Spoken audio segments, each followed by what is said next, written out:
Hey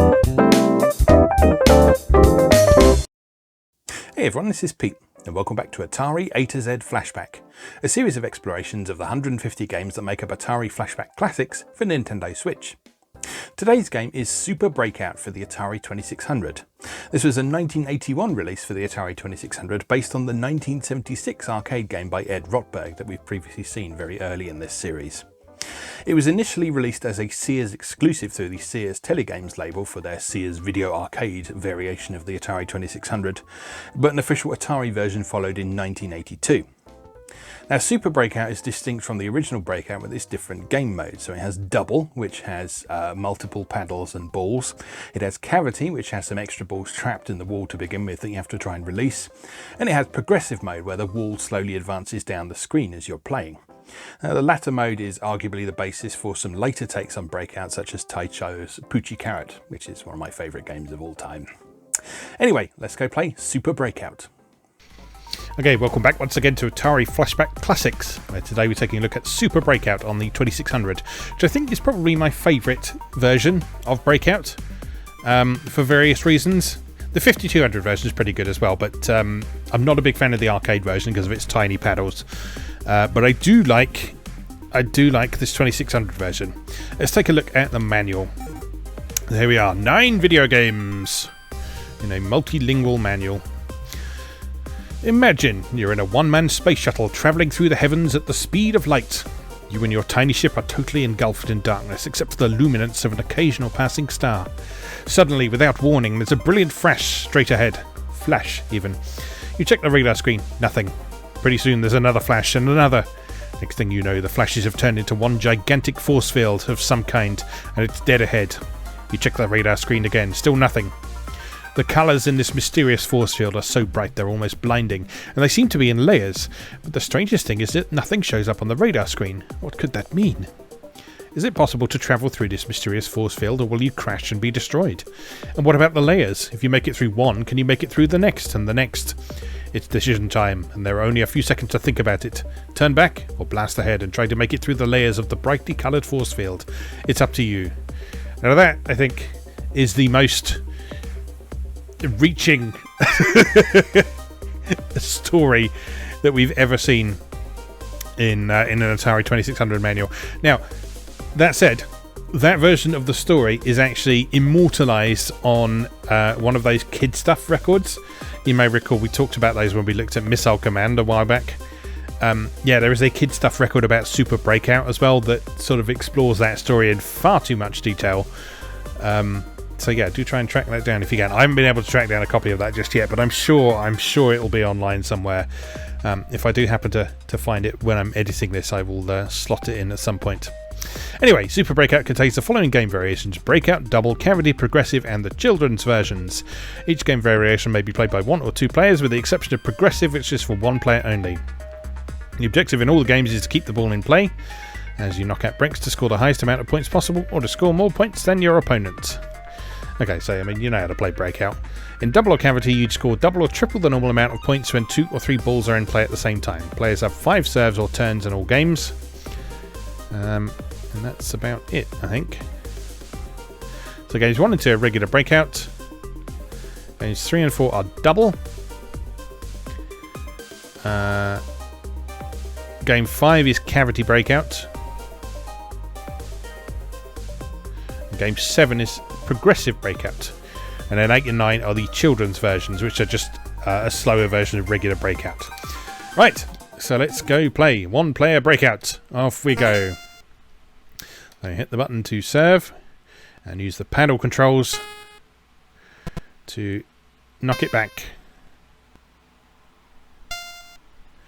And as always in Atari Flashback Classics, the paddle controls are mapped to the analog stick.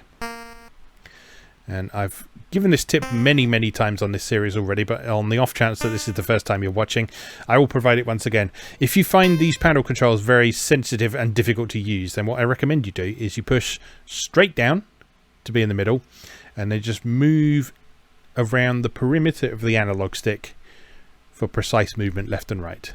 And oops. I was about to say, you'll find that much easier and more accurate than trying to just move left and right. It does take some getting used to, and if you prefer, you can use the D-pad to just push left and move left, but that's not nearly as accurate as the sort of simulated panel controls, which are, once you get used to them, very useful for games like this because you can respond really quickly. Now, the fun thing about this version of Super Breakout is that there's a certain element of randomization in there. Like, each time you play, there'll be slightly different sound effects for when you hit the bricks up at the top, which is fun. But yeah, this mode is basic Breakout, so there's nothing like super remarkable about this mode. It's just hit the balls into the wall. Try and score as many points as possible before you run out of balls. And I believe once you get to the sort of bluey purple ones up above, I think the ball accelerates then. I think that's then. So each layer of bricks is worth more points. You see those green ones at the bottom are worth 1. The pink ones are worth 3 from the look of things. And then they just escalate in value from there.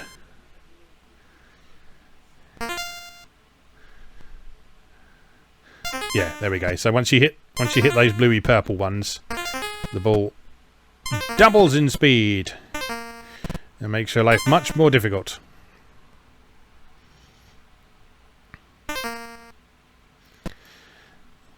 The reason I like this version of Breakout, though, is that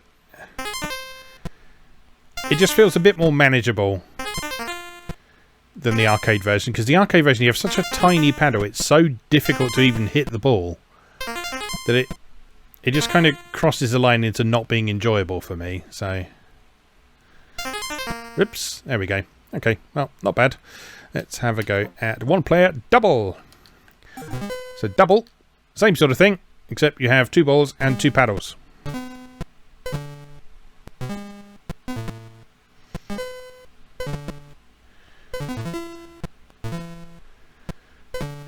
So, exactly the same idea. Just hit the balls back. Score as many points as you can. Whoops. But you can drop one of the balls without penalty. But as it said in the manual, while you've got 2 balls on the screen, you get more points. So you do want to try and keep hold of both of them. Keep hold of both of your balls for as long as possible. Yes, yes, yes. Very good.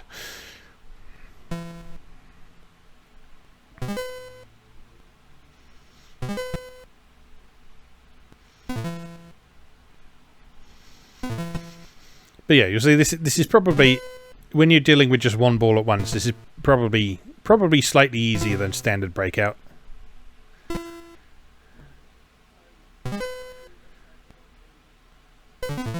But sort of the real distinguishing factor in this mode is being able to sort of hit multiple shots back at the same time.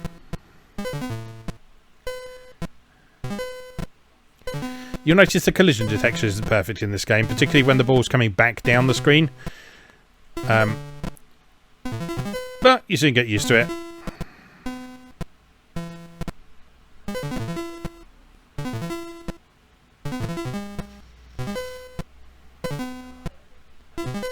Yeah, you see sort of when it's coming down the screen, it sort of goes straight through the blocks. And so you kind of have to hit the blocks out one at a time. But it does bounce off the top of the screen like that, which makes for a bit of fun entertainment value. You notice my paddle got smaller then as well. So I think that happens when a ball hits the top of the screen. Yeah, it does. So like you hit the top wall and your paddles shrink. Notice that they're still not quite as small as the one in Super Breakout in the arcade though. Oh.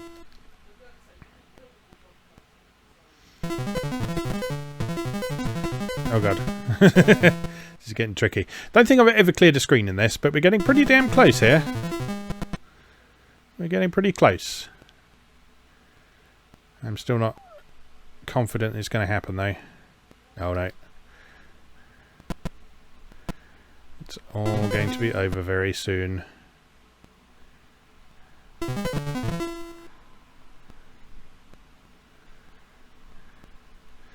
Yeah, when it gets to this speed, I find it's difficult to sort of think too much about accuracy and aiming.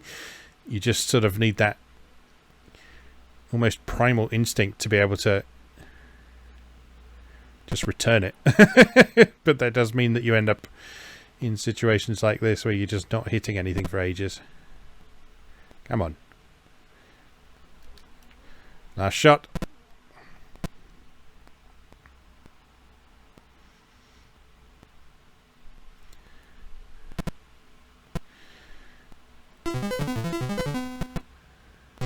Oh, come on. Come on, just one to go. One more to go. One more to go. Never going to happen, is it? No. Well, worth a try. Alright, one player cavity. So in this one, you have one ball, two paddles, and two holes in the wall, or cavities, if you will, that contain additional balls. So if you can knock your way up to those cavities in the wall, you can get those extra balls. And again, while there are multiple balls on the screen, or in play at least, because I think you have to break them out of the cavity to get the bonus points, you'll get extra points for each brick. This is sort of the default mode in the arcade version. So you can switch between different modes in the arcade version of Super Breakout, but this is the one that appears by default. That sort of immediately distinguishes itself from the original Breakout. Now, as we play, you can hopefully hear the sort of randomized sound effects. So not only are the pitches randomized with every point you score, but the actual sort of tone of the sound is randomized with each playthrough as well. So sometimes you've got that sort of slightly harsher sound, and this one we've got a very kind of pure tone. A very pure and tuneful tone. Oh god, oh god, oh god.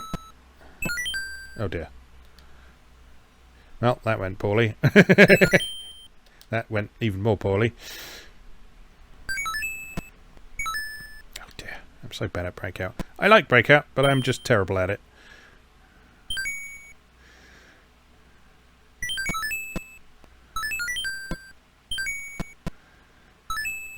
But yeah, as I say, I think this 2600 version is my favourite version, I think, just because it's got just enough game modes to keep it interesting. It controls nicely. It's fun. I like the sound effects. And it's just challenging enough to not be frustrating. It's hard. Don't get me wrong. It's difficult.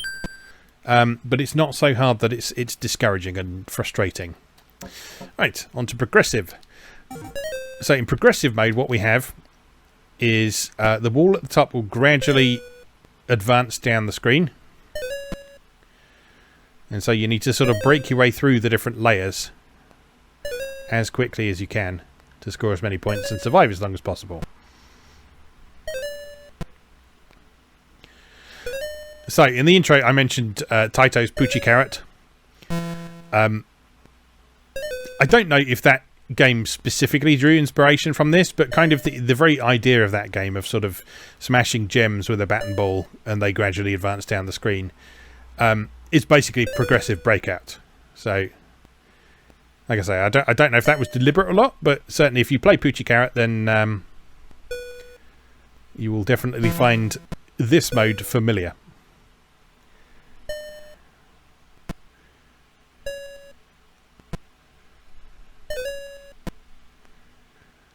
Yeah, keeping things reasonably sedate for the moment. As soon as we hit those blue ones at the top, I think we're going to speed up though.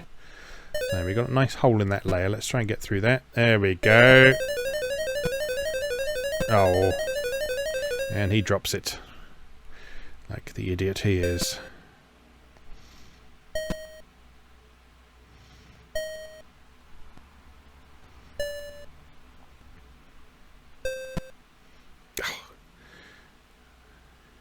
I am awful at this game. I wish I was better at it, but, you know, I guess practice makes perfect and all that.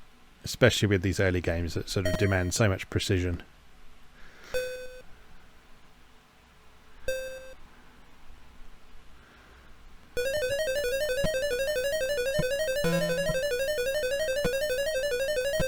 I'd love to play this with a real paddle. I've still never played with a real paddle for the Atari 2600. And everyone I know who has actually used a paddle for the 2600 says that they're a really lovely control method. Especially for games like this, and certainly not... yeah, the analog controls we're using here are certainly not a patch on the real thing.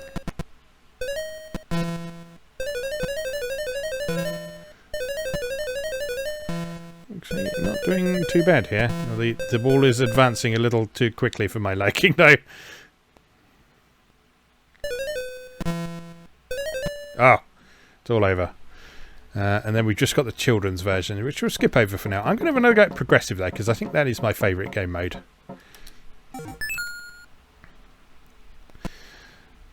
Right. It starts so gently and simply.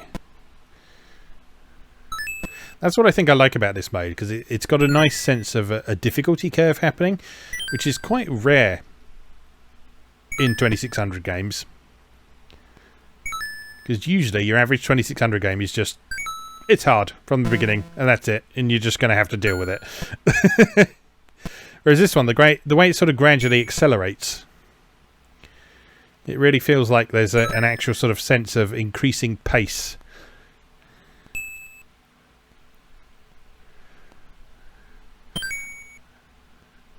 I'm not 100% sure was a deliberate part of the game's design, but it just sort of happily worked out that way.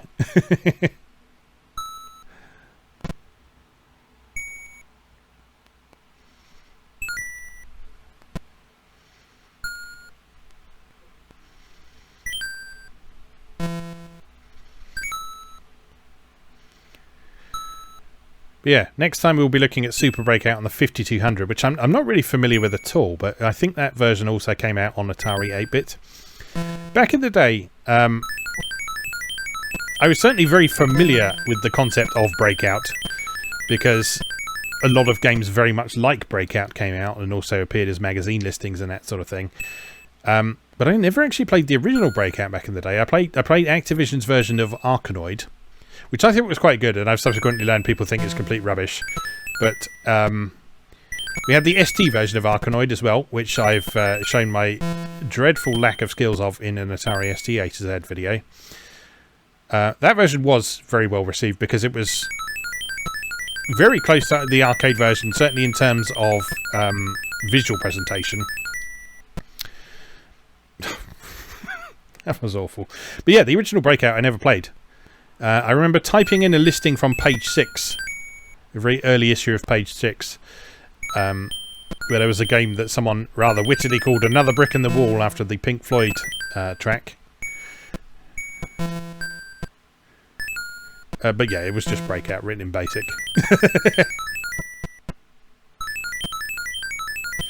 Back in those days, sort of composing a version of Breakout in some form of programming language was sort of a primary means of cutting your teeth as a programmer. So it was quite a simple game to get your head around programming, even in BASIC.